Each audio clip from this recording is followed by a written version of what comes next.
오늘 이 시대의 기독교는 혼돈 가운데 있습니다.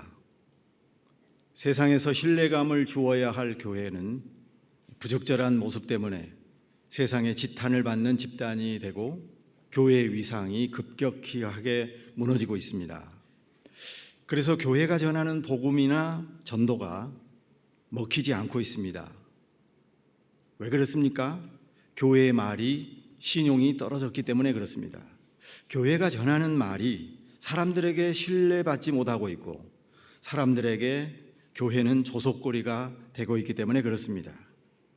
기독교가 이 사회에서 선한 영향력을 끼치는 종교가 아니라 점점 이 사회의 주변으로 밀려가고 있습니다. 교회가 이 세상에서 빛을 던지는 것이 아니라 어두움을 던지고 있습니다. 교회의 지도자들이 존경받는 시대가 아닌 그런 시대를 우리가 지금 살고 있는 것입니다. 예를 들어서 한국 캐토릭 교회의 지도자였던 김수환 추기경처럼 지금까지도 일반 사람들에게까지 희망과 따뜻함을 주는 메시지로 우리 개신교도 그렇게 다가와야 되는데 언론에서 보여주는 교회의 모습은 항상 실망스럽기 짝이 없습니다. 우리가 보기에 부끄러움만 더해주고 있어서 기독교가 이제 창피하다 그렇게 말하고 합니다.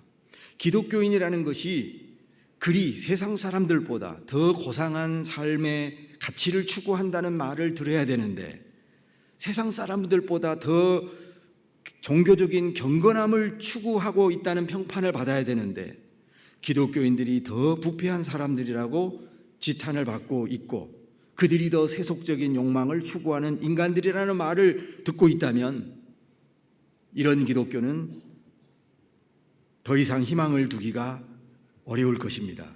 그래서 사람들은 이제 예수님은 좋아하지만 교회는 싫어한다고 말합니다.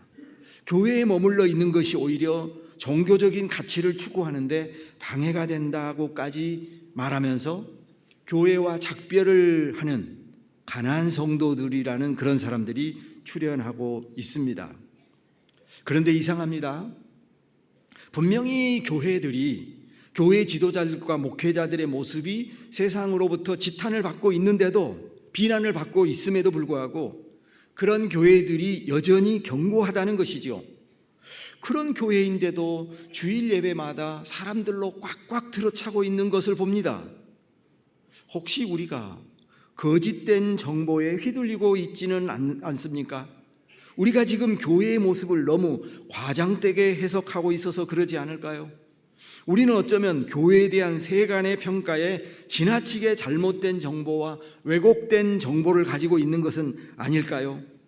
우리가 혹시 판단 오류에 빠져 있는 것은 아닐까요? 전혀 그렇지 않습니다.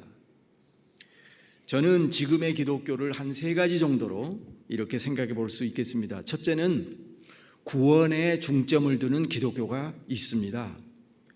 이런 기독교는 죽어가는 한 사람의 구원에 관심을 둡니다.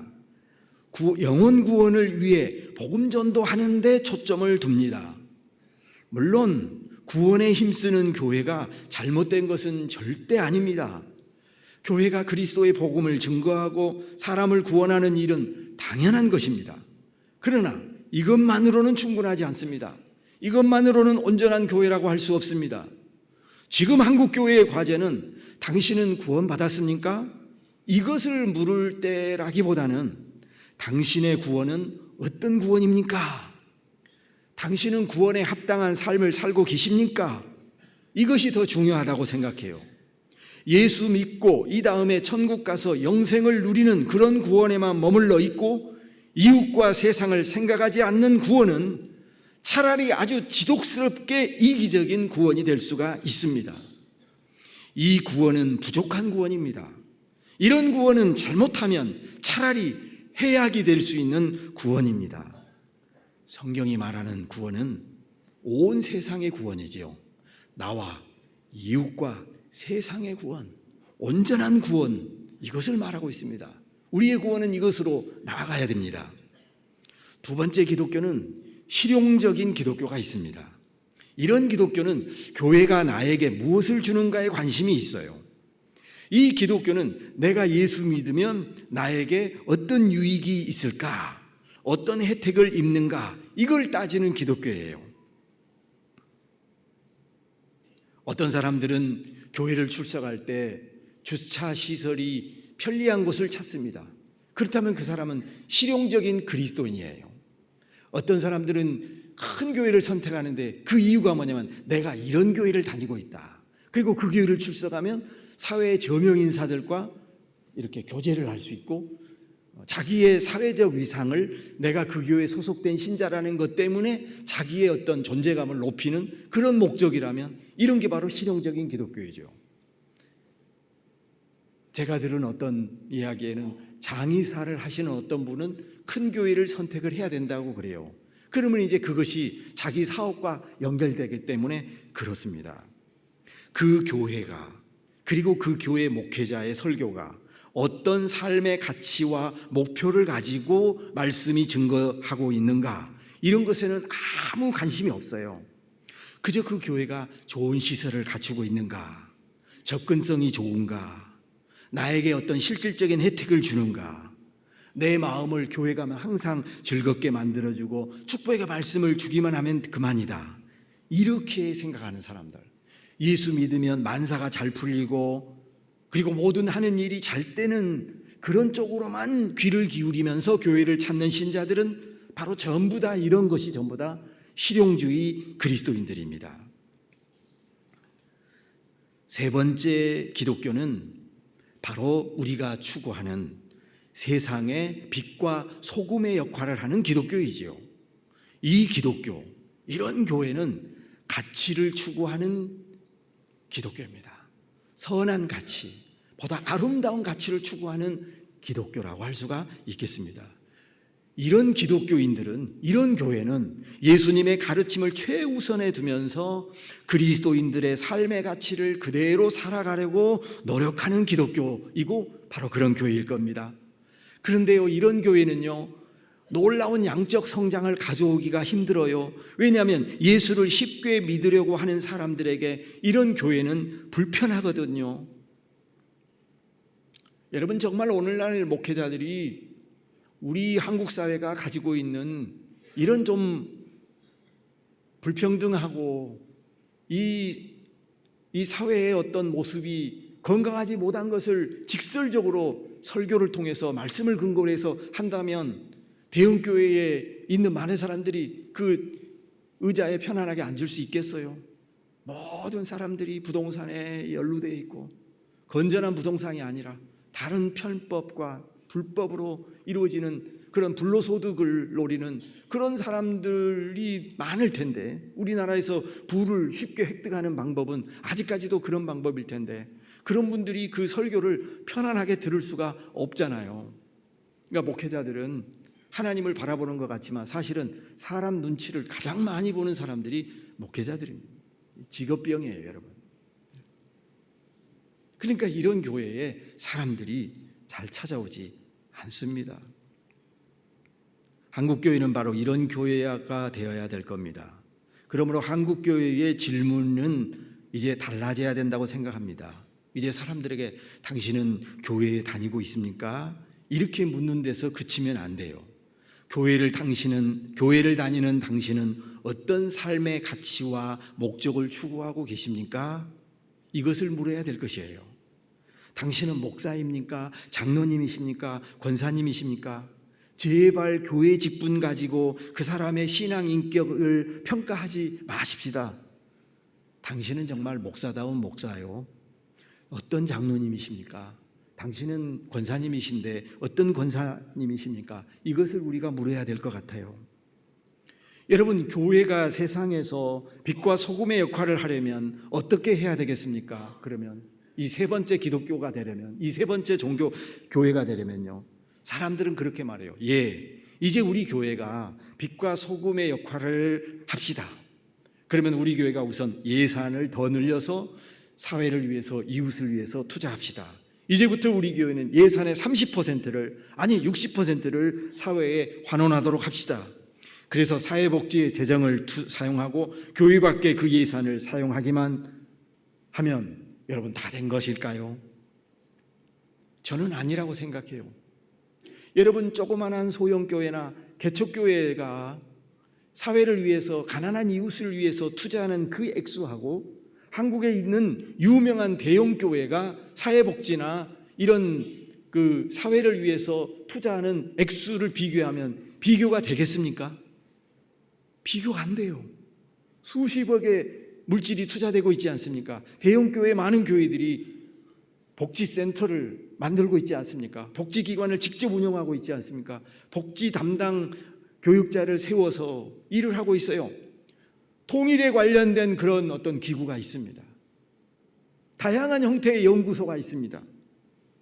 그런데도 불구하고 그렇게 많은 물량적인 물질을 투자하고 이렇게 하고 있지만 세상은 그런 교회를 향해서 빛과 소금의 교회의 역할을 하고 있다, 이렇게 생각하고 있지 않잖아요. 왜냐하면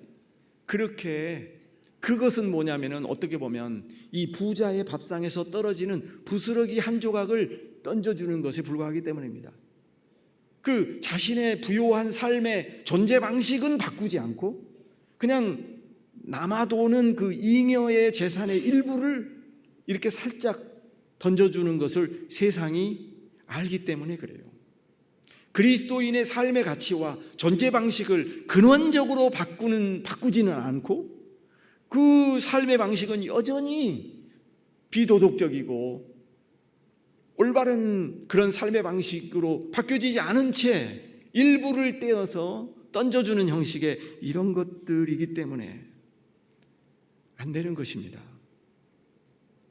여러분, 왜 천주교가 하는 사회복지나 이웃을 향한 그런 행위에 대해서는 개신교보다 더 많은 평가를 해줍니까?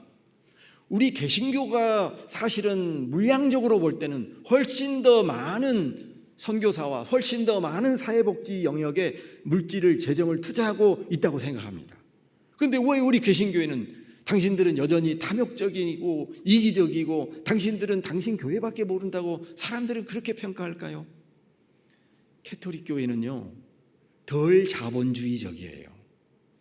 캐토릭 교회는 덜 자본주의적이에요. 캐토릭 교회의 교회 운영이나 신부님들의 그런 삶의 방식은 이미 어떤 주어진 기준치 안에서 살도록 규정이 되어 있습니다. 또 교회를 그렇게 운영합니다. 근데 우리는 많이 가진 교회가 있고 작은 교회들이 있습니다. 많이 가진 교회의 목회자들은 많은 것을 가지고 많은 것을 누리고, 적게 가진 목회자들은 아주 가난한 그런 삶을 살고 있습니다. 이런 것들을 다 알지 않습니까? 그리고 우리 개신교인들은 이웃을 위해서 무슨 서울역에서 또 노숙자를 위해서 이렇게 하죠. 근데 우리는 껍데기만 하고 있는 것 같아요. 근데 천주교인들은 그 선행이 자신들의 구원에 아주 직접적인 영향을 미친다고 생각하기 때문에 천주교인들의 그 신앙 의식 내면에 이미 믿음 플러스 선행이 결합되어서 나타나기 때문에 그들의 그 사회를 향한 행위는 진정성이 있다고 생각을 하는 것입니다. 그러니까 우리는 외형적으로는 뭔가 하고 있는데 문제는 우리 개신교인들의 그 신앙의 존재 방식 내면에 그런 것들이 결합되어 있지 않아요. 믿음과 선한 행위 사이에 이렇게 결속이 되어 있지 않는 것이지요. 교회의 모습은 예전 그대로의 그 아주 그 잘못된 방식으로 있으면서 교회가 뭔가 사회를 향해서 보여주기 위한 전시행정적인 그런 모습은 으로는 교회가 빛과 소금의 역할을 한다는 것은 참으로 어렵다고 하는 것입니다. 그래서 저는 오늘 이 설교 제목에서 말씀을 드리려고 하는 것은, 중요한 것은 이제 복음이 뭔가 이 세상을 향해서 실제가 되어야 된다. 복음이 허상이 아니라 복음이 실제가 되게 하라. 이런 말씀을 좀 드리려고 합니다. 이것은 이런 말입니다. 이제 우리가 믿는 믿음을 입술로 고백하는 것에 멈추지 말아야 된다. 예수를 믿는 믿음을 지적인 동의에 머물지 말고 우리의 삶 가운데 실제가 되어야만 한다는 것이죠. 그리고 그것을 바탕으로 해서 세상을 향해서 뭔가 우리가 손을 내밀고 세상 속에서 선한 그리스도의 역할을 해야만 된다라고 하는 것입니다. 복음이 우리의 삶의 모습으로 보여져야 한다라고 하는 것입니다. 복음이라는 것은 우리가 믿는 것만이 아니라 복음의 방식으로 살아야 한다 하는 것입니다. 복음은 믿는 것만이 아니라 살아내야만 하는 것이다 라는 것입니다. 둘째로 복음이 실제가 돼야 된다. 이 말은요, 복음은 주목할 만한 것이 돼야 된다 그런 말입니다. 사람들 눈에 복음의 형태가 보여져야 된다는 것입니다. 드러나야 됩니다. 복음은 가시적이어야만 합니다. 복음은 세상 사람들에게 은밀한 것이다. 감추어진 것이다. 그래서 세상 사람들은 이 복음을 알지도 못하는 것이다. 이렇게만 생각해서는 안 된다는 것입니다. 복음은 모든 사람들에게 보여져야 되고 사람들의 눈에 띄어져야 됩니다. 여러분, 오늘 성경 말씀에 뭐라고 되어 있죠? 너희는 세상의 소금이다 그랬죠? 그 다음에 세상의 빛이라고 그랬죠? 근데 그 중간에 뭐라고 되냐면 너희는 산 위의 동네라고 그랬어요. 산 위에 있는 동네. 이 말은 너희는, 즉 교회는, 너희 그리스도인들은 산 위에 있는 도시, 산 위에 있는 도시 이렇게 번역합니다. 산 위에 있는 마을이기도 하다. 산 위에 있는 동네다. 그런데 현대어에서는 너희는 산 위의 도시다 이렇게 말합니다. 그 말은 뭐냐면은 우리가 지금까지 이 본문을 볼 때 너희는 세상의 소금이라는 말을 많이 들었잖아요. 너희는 세상의 빛이라는 말은 많이 들었잖아요. 그런데 이 중간에 들어가 있는 너희는 산 위의 동네다, 이 말에 대해서 우리가 슬쩍 지나쳐 버렸어요. 산 위에 있는 동네는 감출래야 감춰질 수가 없습니다. 참된 교회는 사람들 눈에 띄어지기 마련입니다. 아니, 온전한 교회는, 건강한 교회는, 예수 그리스도 안에서 참된 복음을 간직하고 있는 그 교회는 모든 사람들이 볼 때 확연히 알 수가 있습니다. 아, 저기 그리스도가 살아계시는 교회가 바로 저기 있다, 이렇게 생각할 수 있다는 거죠. 그래서 사람들은 탄성을 자아내게 만듭니다. 아, 저기 바로 진짜 바로 그 교회가 있다라고 하는 것입니다. 여러분, 그러므로 복음은요, 관념이 아니에요. 복음은 생각에 머물지 않습니다. 복음은 무슨 철학적 상념도 아니고 형이상학적인 논리에 머물지 않습니다. 성경은 말합니다. 복음은 처음부터 우리 눈에 보여지고 만져지고 주목할 만한 것으로 우리에게 나타났다라고 하는 것입니다. 여러분, 복음이 무엇입니까? 예수 그리스도잖아요. 예수 그리스도의 복음이 우리에게 어떻게 되었어요? 계시되었죠. 하나님은 예수 그리스도의 복음을 우리에게 계시하셨지요. 계시라는 말은 무슨 뜻이냐면은 감춰져 있는 것들이, 비밀스러운 것이 이제 커튼이 열리는 것처럼 우리에게 드러났다, 나타냈다, 나타내 보여주었다, 그런 뜻입니다. 요한일서 1장 1절에 이런 말씀이 있습니다. 태초부터 있는 생명의 말씀에 관하여는 우리가 들은 바요, 눈으로 본 바요, 주목하고 우리 손으로 만진 바라, 이 생명이 나타내신 바 된지라 그랬습니다. 여러분, 태초부터 있는 생명의 말씀, 이게 누굽니까? 생명의 말씀이 누구예요? 복음이기도 합니다. 더 정확하게 하면 바로 예수 그리스도예요. 근데 태초부터 계셨던 그 생명의 말씀이신 예수님은, 복음이신 그분은 우리가 들었다는 것입니다. 우리의 눈으로 똑똑히 보았다는 것입니다. 우리가 주목했다는 것이요. 그래서 우리 손으로 만졌고 그것이 바로 이 생명이 우리에게 나타내었다, 이렇게 말하고 있습니다. 하나님은 보이지 않는 분이지만 예수님의 모습을 통해서 우리가 들을 수 있도록, 바라볼 수 있도록, 손으로 만질 수 있는 분으로 우리에게 오셨다고 말하고 있습니다. 요한복음 1장 1절은 이렇게 시작하고 있지요. 태초에 말씀이 계시니라. 이 말씀이 하나님과 함께 계셨으니 이 말씀은 곧 하나님이시라. 그가 태초에 하나님과 함께 계셨다, 이렇게 말하고 있어요. 여러분, 이 본문은 너무 잘 알기 때문에 우리의 뇌리 속에 어느 정도 기억을 하시죠. 여기에 이 한 구절에 말이죠, 1절과 2절에 자주 반복되는 말씀이 있는데 그게 뭐냐면 계시니라 이런 말이에요. 태초에 말씀이 계시니라. 이 말씀이 하나님과 함께 계셨다. 이 말씀은 곧 하나님이시라. 그가 태초에 하나님과 함께 계셨다. 이렇게 말하고 있어요. 그런데 여러분, 하나님께서 그냥 계시기만 하셨다면요, 말씀이신 예수님께서 하나님과 그 영원 속에서 그냥 계시기만 하셨다면, 나타나지 않고 머물러 계시기만 하셨다면 예수님은 우리에게 나타날 수 없었을 것입니다. 예수님이 우리에게 자신을 나타내 보이지 않았다면 우리는 복음을 들을 수도 만질 수도 목격할 수도 없었을 것입니다. 그래서 요한복음 1장 14절에 이렇게 말합니다. 말씀이 육신이 되어 우리 가운데 거하심에 우리가 그 영광을 보니 아버지의 독생하신 독생자의 영광이요 은혜와 진리가 충만하더라 그랬습니다. 여러분, 여기 이 1장 14절의 말씀 가운데 우리가 그 영광을 보았다 그랬습니다. 아버지의 영광을 우리가 볼 수 있을 정도로 예수님은 우리에게 분명하게 나타내 보이셨다고 하는 것입니다.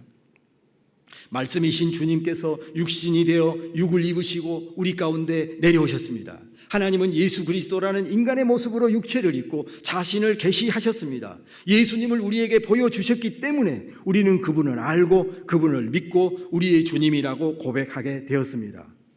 물론 저나 여러분들은 예수님을 본 적이 없지요. 예수님을 만진 적이 없지요.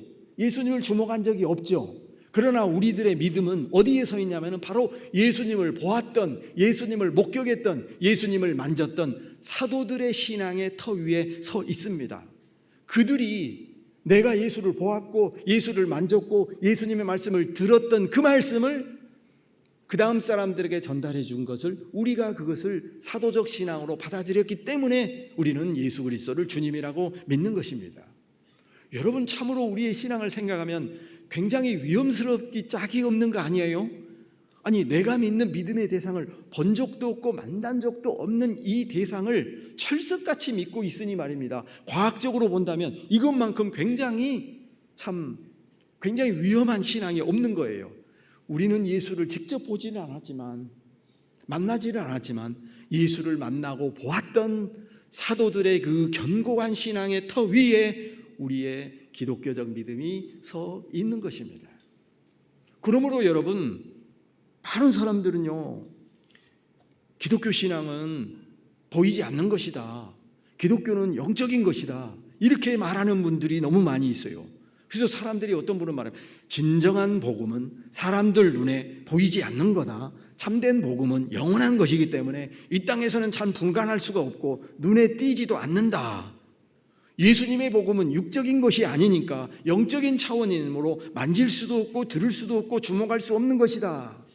이것만큼 위험한 기독교가 없습니다. 절대 그렇지 않습니다. 참된 복음은 보여져야 됩니다. 참된 복음은 드러나야 됩니다. 복음과 말씀이 세상 속에서 들려지지 않고 보여지지 않는다면 그것은 복된 소식이 될 수가 없어요. 하나님은 복음을, 예수님을 가시적으로 보여줌으로써 믿게 하셨잖아요. 사도들은요, 예수님을 보았습니다. 예수님을 만졌습니다. 예수님을 말씀을 들었습니다. 그리고 그를 추종한 것이에요. 참된 신앙은 이렇게 보여져야 됩니다. 참된 신앙은 만천하에 공개되어야 되고 폭로되어야 됩니다. 여러분, 만약 복음과 참된 신앙이 숨겨져 있어야만 한다고 말한다면 그것은 가현설적인 복음입니다. 가현설적 복음. 예수님은 실제로 오셨지 않고 그냥 허상으로 오셨다, 이렇게 말하는 게 가현설이잖아요. 가현설은 이단이에요, 여러분. 참된 믿음은 예수님이 피와 살을 입고 우리 가운데 오셨음을 믿는 그것이 바로 참된 기독교입니다. 그래서 요한 1서에서는 말하기를 예수 그리스도가 육체로 오신 것을 부인하는 자마다 적그리스도라고 이렇게 말하고 있어요. 기독교는 절대로 영의 종교만이 아닙니다. 보이는 종교요, 만져지는 종교이다, 드러나는 종교이라는 것입니다. 예수님의 제자 빌립이 어느 날 이렇게 말했습니다. 주여, 아버지를 우리에게 보여주옵소서. 그리하면 족하겠나이다. 요한복음 14장 8절에 말했습니다. 그러자 예수님이 뭐라고 했어요? 보여달라고 하는 빌립을 꾸짖었습니까? 너는 어떻게 해서 보이지 않는 하나님을 보여달라고 하느냐? 이렇게 꾸짖었어요? 아니에요. 예수님 뭐라고 했냐면, 빌립아, 내가 이렇게 오래 너희와 함께 있었으되 네가 나를 알지 못하느냐? 나를 본 자는 아버지를 보았거늘 어찌하여 아버지를 보이라 하느냐? 그랬습니다. 예수님 말씀은 이거예요. 지금 내가 하나님을 보여주고 있지 않느냐? 보이지 않는 하나님을 내가 보여주고 있지 않느냐? 그런데도 너는 왜 하나님을 보여달라고 하느냐? 그런 말씀이에요. 여기서 예수님께서는 빌립에게 너는 나를 본고로 믿느냐? 보지 않고 믿는 자가 더 복되도다 이러지 않았어요. 도마에게 하신 말씀처럼 그런 얘기 하지 않았다고요.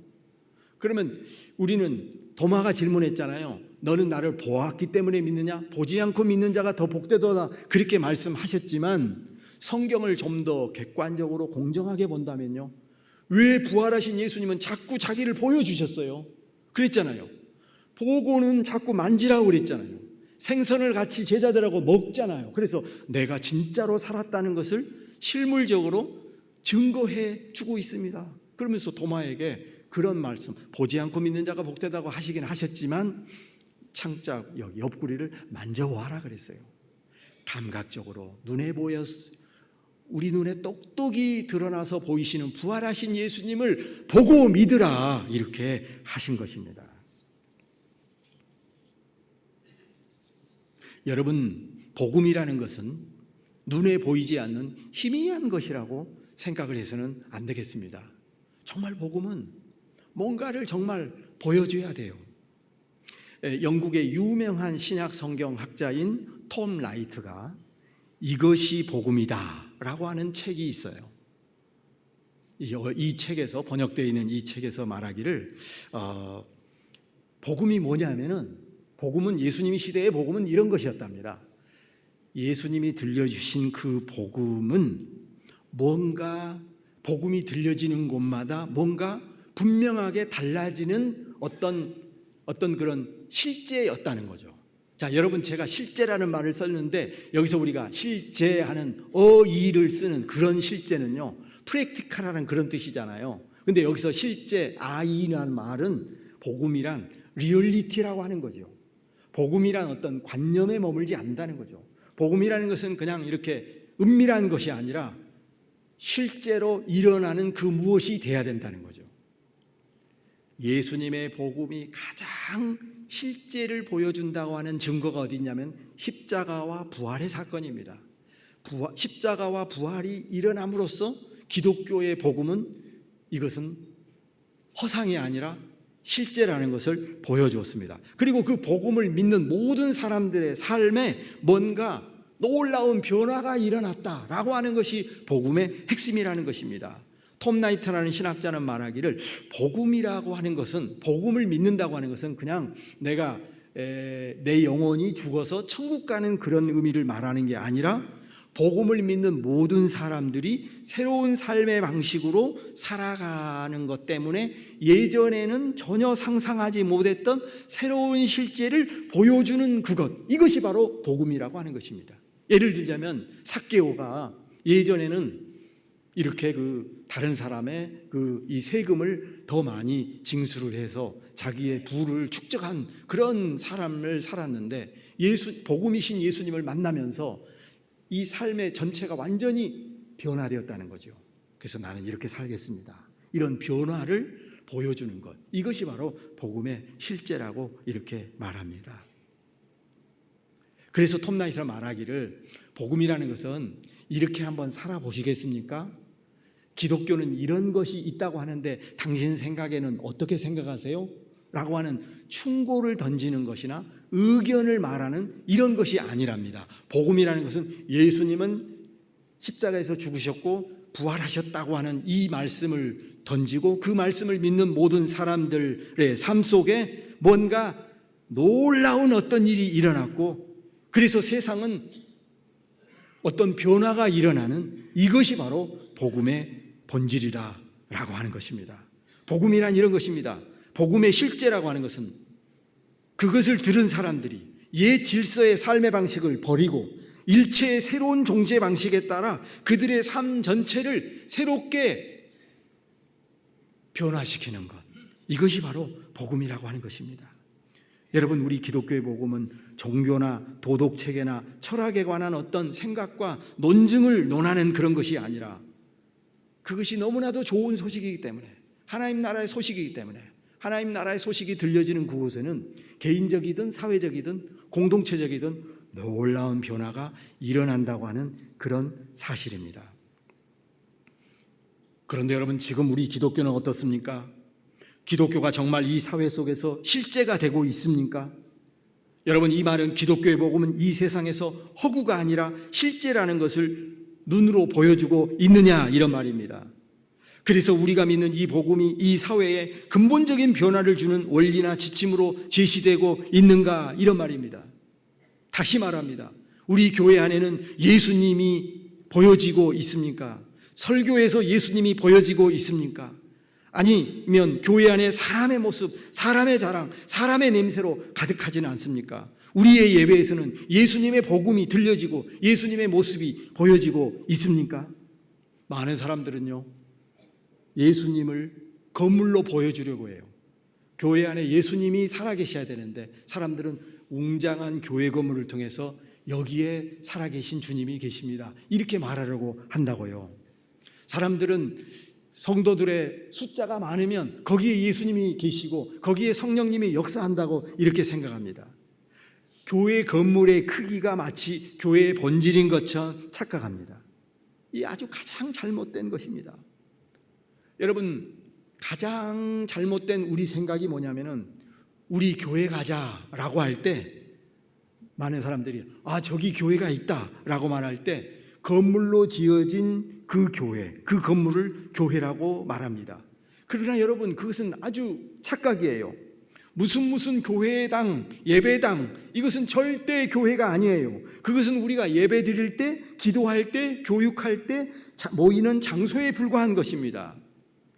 무슨 교회가 어디 있냐면은 그건 건물에 있는 게 아니고요, 건물이 없어도 여전히 예수 그리스도 이름으로 모여지는 성도가 있을 때 거기에 교회가 있는 것입니다. 여러분, 교회당이 없을지라도 교회가 없어진 게 아니고요, 교회 건물이 없어진 것이고요, 교회의 본질은 주 예수 그리스도의 이름으로 모여지는 모든 성도들의 공동체가 있고 참된 말씀이 증거되고 있고 세례와 성찬이 이루어지고 복음대로 살아가는 삶의 모습이 있는 거기에 교회가 있는 것입니다.